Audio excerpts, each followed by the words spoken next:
Welcome back to Open Window Politics. Today we're going to be going through my latest prediction for the 2024 presidential election. We are going to be going through all of the swing states that have yet to be characterized from this map, and we'll just be going off of the latest polls. We'll be doing the poll aggregator 538, which kind of compiles a variety of different polls and gives us a good average of who is ahead in each state. So this is going to be a Harris versus Trump matchup. So we will just start out. I've already characterized all the safe, likely, and there's one lean state for the Republicans, that being North Carolina.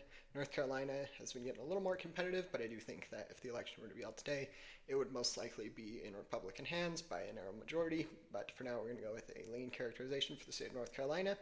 The state of Georgia previously had on the map here had been characterized as lean Republican. It is now back into the toss-up column as Harris is doing better in the polls there. So we are going to, we'll get to Georgia, but for now we're going to start with Nevada. So in the 538 poll average, Harris is up by about 0.6%, or 0.6, yeah.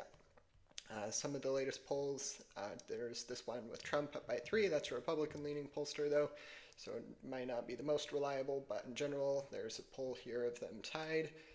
But on the average, Harris is up by about 0.6, so we're going to add a tilt characterization because I don't think it'll be by a lean margin per se. So for now, we're going to go with a tilt characterization for the state of Nevada on the Democratic side. And now we will be going to the state of Arizona. Arizona may even be a little bit closer. We'll have to see what the polls are like there. So in Arizona right now, yep, even closer. Harris is narrowly up. It might be the closest state she's up in, but again, there was this poll, the Republican-leaning pollster that had Trump up by 1, but the majority of the polls had Harris up by a very small margin, but nonetheless still at 0.3% lead. So we are going to characterize the state of Arizona as such. This has been quite the change from my latest prediction. I previously had these two states going in the Republican column, but Harris has improved in the polls, and things are looking better for her campaign. Things are looking better, especially in the Sun Belt, that being states of Nevada, Arizona, Georgia, and North Carolina. Like I mentioned earlier, North Carolina is mostly going to be in the Republican column, but now we will go to the state of Georgia. In Georgia, it's going to be a pretty close race, just like all these states.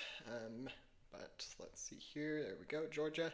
So in Georgia, Trump is up very narrowly by 0.1, so possibly the closest state that there is on this, but nonetheless, that is a lead for the Republican Party, so we're going to be giving that as a tilt for the Republicans, in this case, the Donald Trump campaign.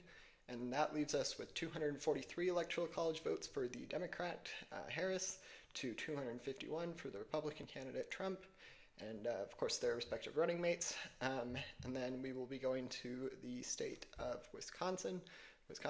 These three are the blue wall states that Harris really needs to win in order for there to be a victory on the Democratic side. But good news for her, she's doing quite well in the state of Wisconsin. All of these polls have her up by pretty huge numbers.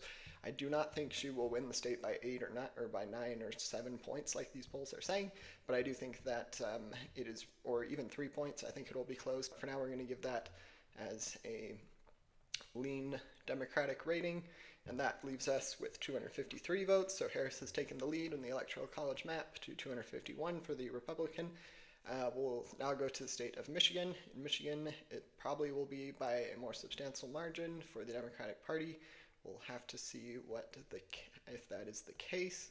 But for now, we're going to go to the state of Michigan. In Michigan, it looks like it's pretty much the same. So Harris is up by about 3.3. The polls are looking really good for her in the Rust Belt. So she is up by a decent margin here. So we're going to give that as a lean Democratic rating.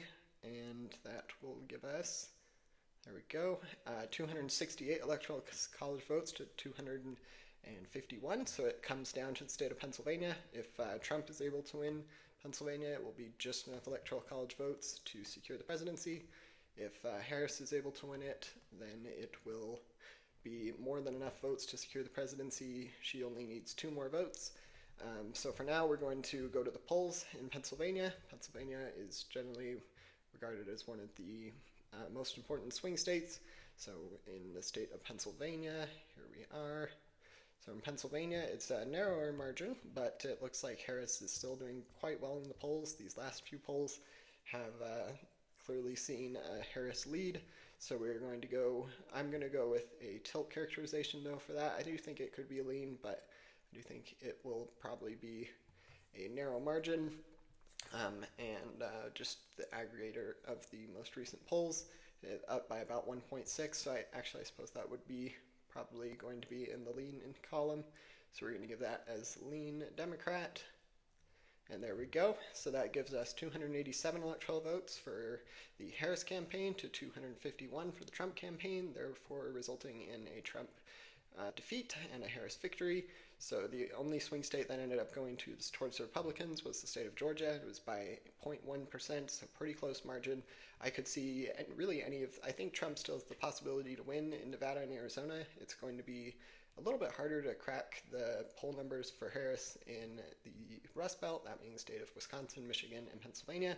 But I do think even if Trump were to win these two other states, Nevada and Arizona, it still wouldn't quite be enough to electoral college votes to win the presidency. So really, the campaigns are going to be focusing on the three Rust Belt states of Pennsylvania, Michigan, and Wisconsin, because they are really going to be the ones that will determine the presidency. Feel free to let me know if you have any questions about any of the polls or predictions I went through today, and don't forget to like and subscribe. Thanks. Bye.